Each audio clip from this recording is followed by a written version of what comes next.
நண்பர்களுக்கு வணக்கம். மீண்டும் உங்கள் குழந்தை ஆதி.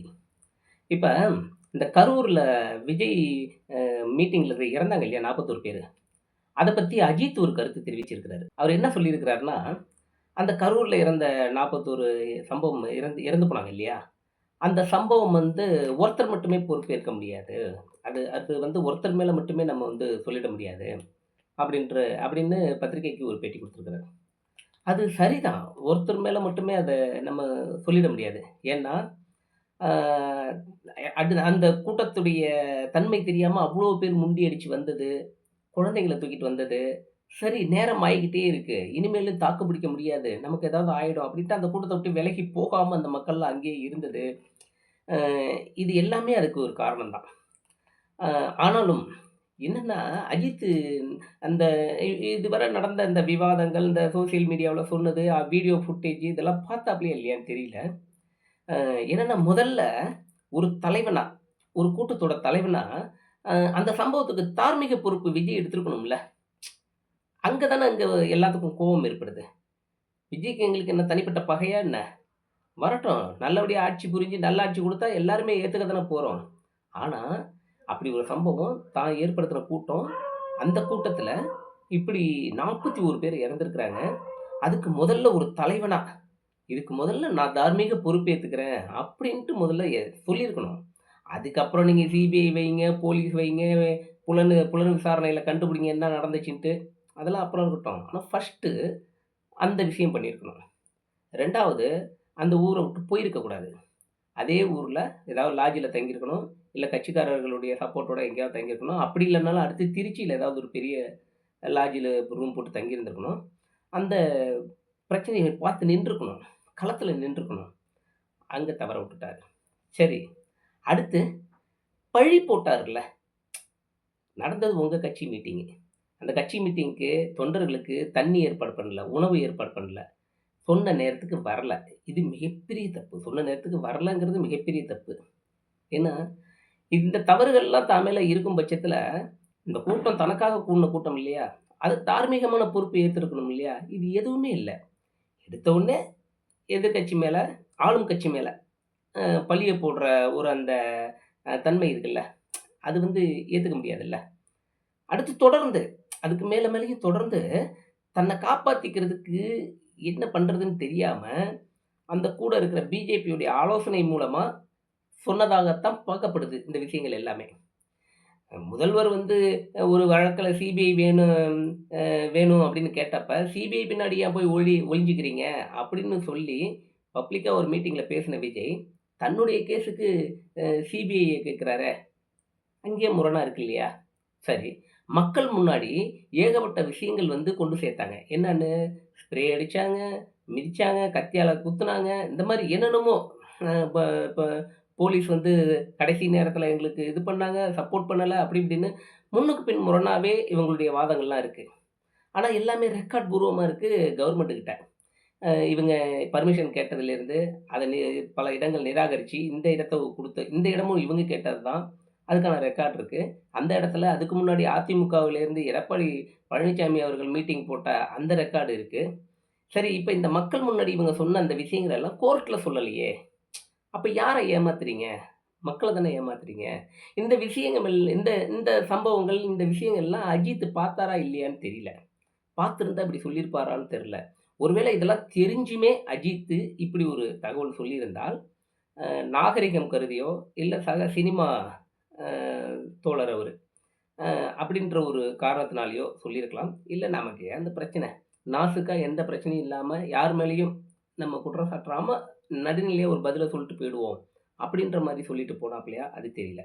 ஆனா, இப்ப நாங்கலாம் ஏன் கொந்தளிக்கிறோம்? எதுக்கு நாங்கலாம் இவ்ளோ கோவப்படுறோம்னாக்க, இப்ப விஜய் ரசிகர்கள்லாம் இந்த பதிவுல பார்த்தா கோவப்படுவாங்க. இவன் யாரு இவன்? இங்க உட்காந்துட்டு இவன் பாட்டுக்கே பதிவு போடுறான். இவன் பாட்டுக்கே விஜய எதிர்த்து போட்டுட்டு இருக்கான்ட்டு. எப்பா அவரு உங்களுக்கு முதல்வர் ஆவறதுக்கு வரல.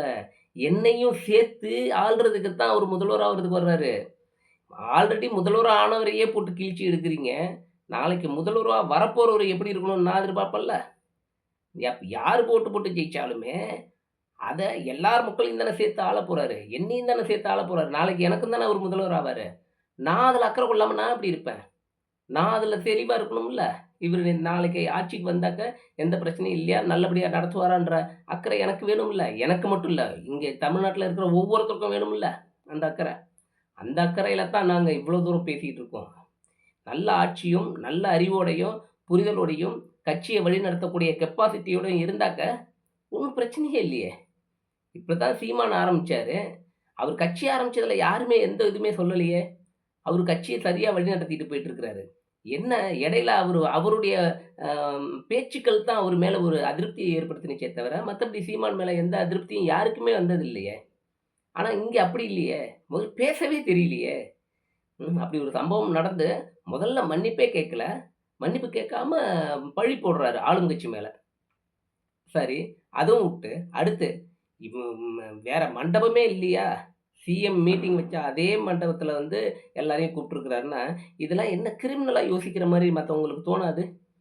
அப்படி போட்டு சிஎம் மீட்டிங் நாளைக்கு இருக்கு. அதனால வேற யாருக்கும் பர்மிஷன் குடுக்க மாட்டாங்க.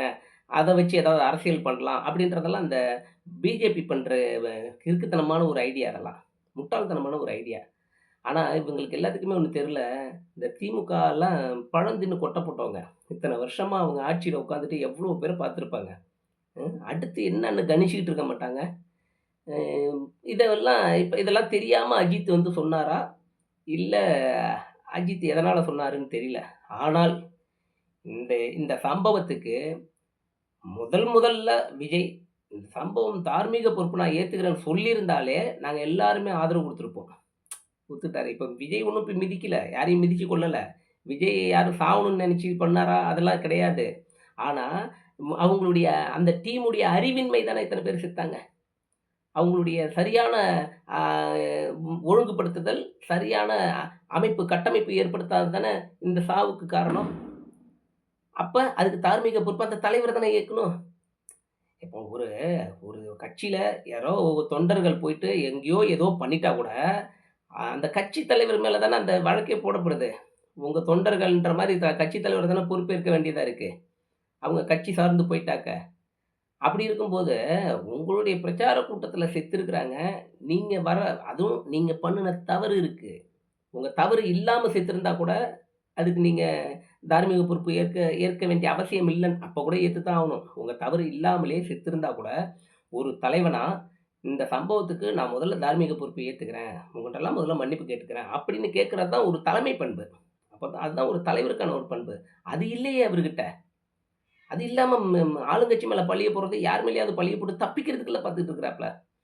சிம்பதிய கிரியேட் பண்ண பார்த்துட்டு இருக்கிறாப்ல. இதெல்லாம் என்ன தெரியுமா? அரசியல் அறிவு இல்லாம, அரசியல் புரிதல் இல்லாம செயல்படுறது. ஏன்னா சும்மா கற்பனை இல்ல. எல்லாருக்குமே ஆசை உண்டு. சிஎம்மா போய் உட்காரணும், அதிகாரத்துல உட்காரணுன்ட்டு. எனக்கு கூட தான் ஆசை இருக்கு. ஆயிட முடியுமா என்ன? அதெல்லாம் முடியாது. அதுக்கெல்லாம் பல வேலைகள் பார்த்திருக்கணும். சமுதாயத்துல இறங்கி நின்னு களப்பணி செஞ்சிருக்கணும். சமுதாய அக்கறை அப்பயிலேருந்தே இருந்திருக்கணும். எத்தன வயசு உங்களுக்கு? 50 தாண்டிடுச்சு. நீங்க இது நாள் வர சமுதாய சமுதாயத்துல நடந்த சீர்கேடுகள்ல, சமுதாயத்துல நடந்த வன்கொடுமைக்கு எதுக்கு குரல் குடுத்துருக்கீங்க? கட்சி ஆரம்பிச்ச பிறகு ஏதோ 1, 2 இடத்துக்கு போயிட்டு வந்துட்டு இருக்கீங்க. அது கட்சிக்காக. அதுவும் ஆணவ படுகொலைக்கெல்லாம் நீங்க எந்த ஒரு கருத்துமே பதிவிடல. அங்க கூட சுயநலமா தான் இருக்கீங்க. ஸோ, இந்த சமுதாயத்தில வந்து அவங்களுக்கு அக்கறையே இல்லாம இருந்துட்டு இருக்கக்குள்ள, நான் எப்படி நாளைக்கு என்னுடைய சிஎம்மா உங்கள நான் ஏத்துப்பேன்? இந்த தார்மீக பொறுப்பே ஏத்துக்க பயப்படுற நீங்க, நாளைக்கு எப்படி எனக்கு நல்லாட்சி குடுப்பீங்கன்னு நான் நெனைப்பேன். ஸோ, இந்த மாதிரியான மக்கள் சைடும் அஜித் யோசிக்கணும். அஜித்தும் ஒரு நட்சத்திரம். இந்த சமுதாயத்தில பல ரசிகர்களை கொண்ட ஒரு நட்சத்திர நடிகர். பல அபிமானிகள் அஜித்துமே விஜய்க்கு எப்படி இருக்கிறாங்களோ, அதே ரேஞ்சுக்கு அஜித்தும் இருக்கிறாங்க. அப்படி இருக்கும்போது, அஜித்தும் இப்படி ஒண்ணும் கருத்தே சொல்லாம போயிடலாம். ஆனா, இந்த மாரி கருத்து அலசி ஆராய்ஞ்சு சொல்லணும். இந்த இந்த சம்பவத்துக்கு கரூர்ல நடந்த சம்பவத்துக்கு முழு பொறுப்பு, தார்மீக பொறுப்பு விஜய் தான் ஏத்தாகணும். வேற யார் என்ன பண்ணியிருந்தாலுமே சரி, விஜய் தான் அத ஏத்துக்கிட்டு இருந்திருக்கணும் முதல்ல. அங்கேயே தப்பா இருக்கு. ஸோ, அஜித் சொன்னது சரியாக இருந்தாலுமே, அதுல வந்து எங்களுக்கெல்லாம் உடன்பாடு கிடையாது. நன்றி.